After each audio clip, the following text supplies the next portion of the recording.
Made in Spain! Of course!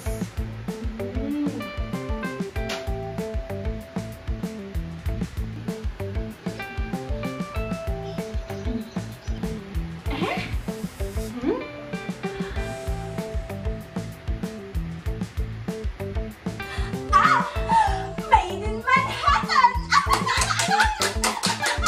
Made in Manhattan! Brilliant!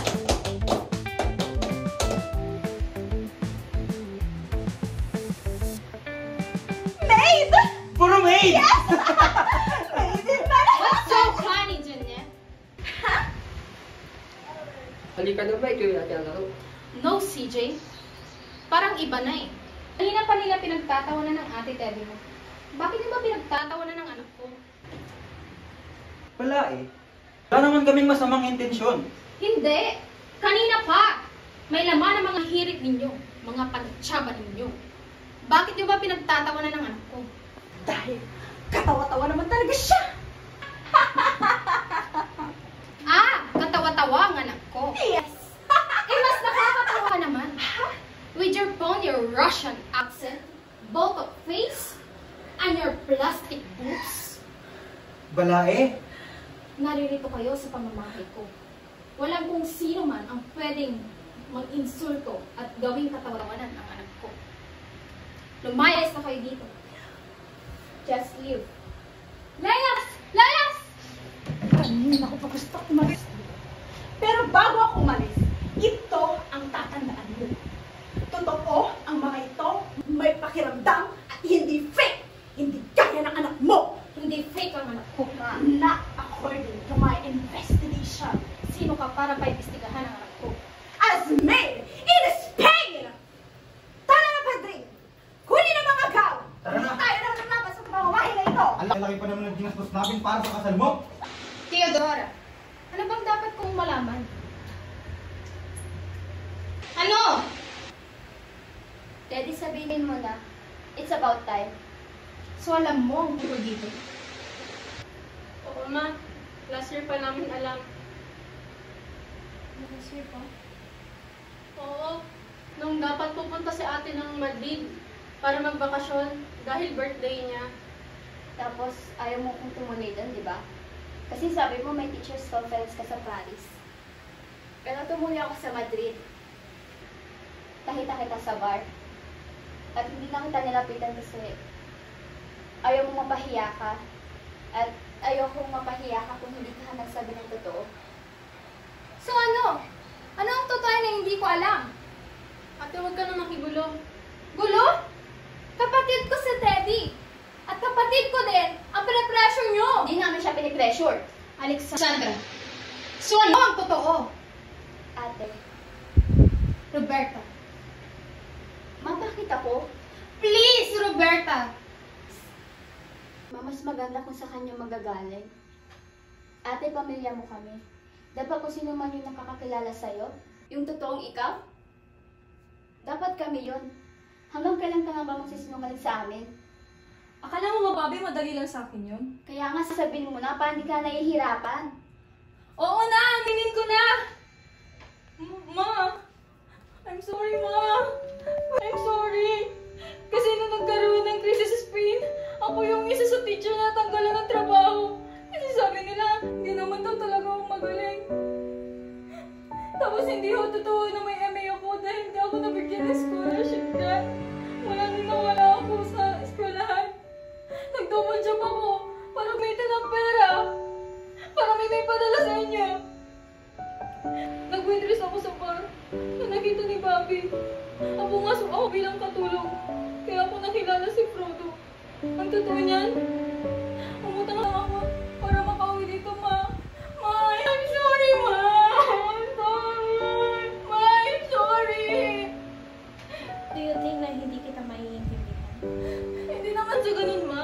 Alam ko naman na kahit anong mangyari, mahal na mahal niyo ko eh. Pero ako yung may problema. Hindi ko matanggap na hanggang dito na lang ako. Na hindi ko maabot yung mga pangarap niyo para sa akin. Na ako talaga yung kulelat sa lahat ng mga anak mo. Ate! Kahit naman anong gawin ko, hindi ako magiging kasing galing ni Bobby. Ako? Oo, Bobby, ikaw. Kahit ikaw yung walang gawin, ang galing-galing mo, ako. Kahit anong kayod ko, kahit anong pagod ko, hindi ko malapitan ang galing mo. Kasi ikaw naman talaga yung magaling, di ba? Ikaw na yung matalino, ikaw na yung maganda. Ikaw lahat. Kapatid kita, Bobby, kaya mahal na mahal kita. Pero alam mo yung totoo, inggit na inggit ako sa'yo. Inggit na inggit ako sa'yo, Bobby.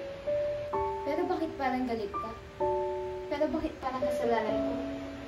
Parang kasalanan ko. Ako nga yung inggit na inggit sa inyo lahat eh. Sana meron din ako ng mga bagay na meron din sa inyo. Sana meron akong maternal instinct mo. I wish I had your charm and innocence. Sana kasing ka-adventurous din ako ni Alex. Sana may sense of humor din ako. Kasi bentang-benta yun sa akin eh. Bentang-benta din yun kay Mama. Kaya siguro ang atensyon niya nasa iyo. So are you saying that I am fair?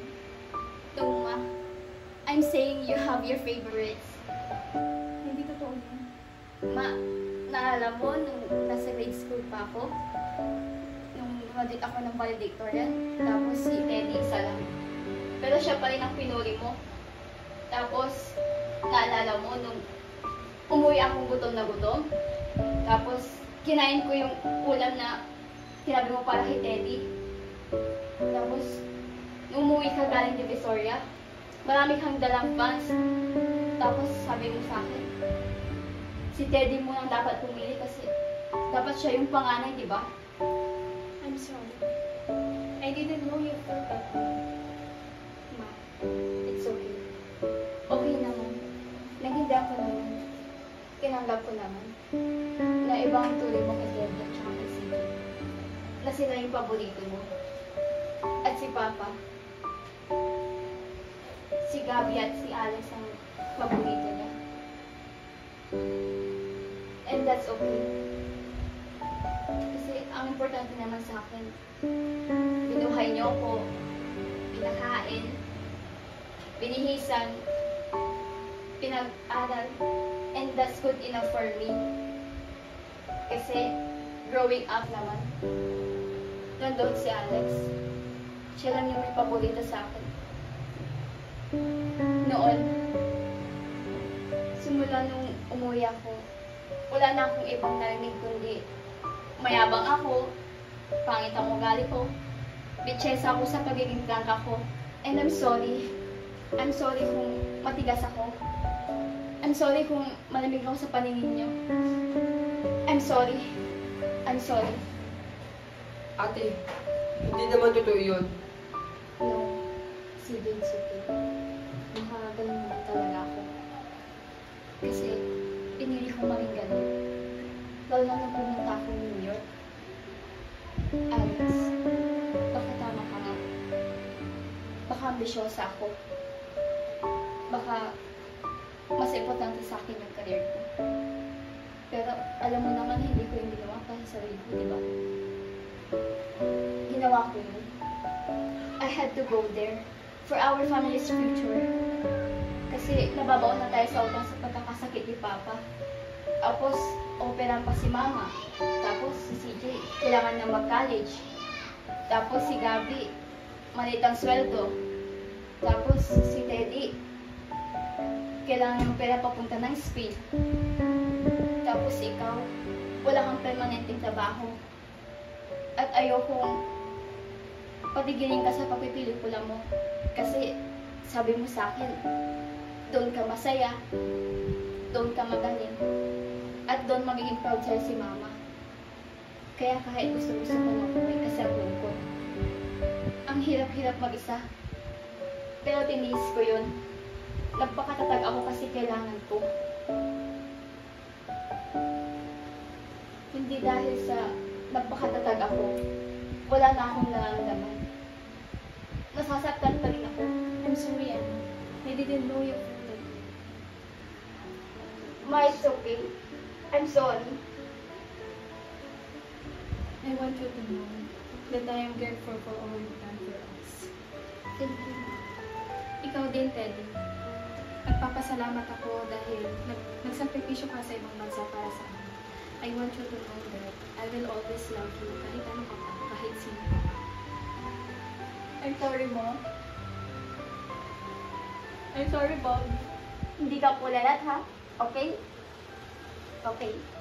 Come, alam kong marami akong pagkukulang sa inyo mga anak. I'm sorry. Ma, I'm sorry. Ako nga po dapat yung nag-sorry sa inyo eh. Kasi alam ko madami akong pagkukulang sa inyo. Kasi alam ko naman na ako yung pasaway sa amin. Pero pinagbubutihan ko naman yun para maging proud kayo sa akin.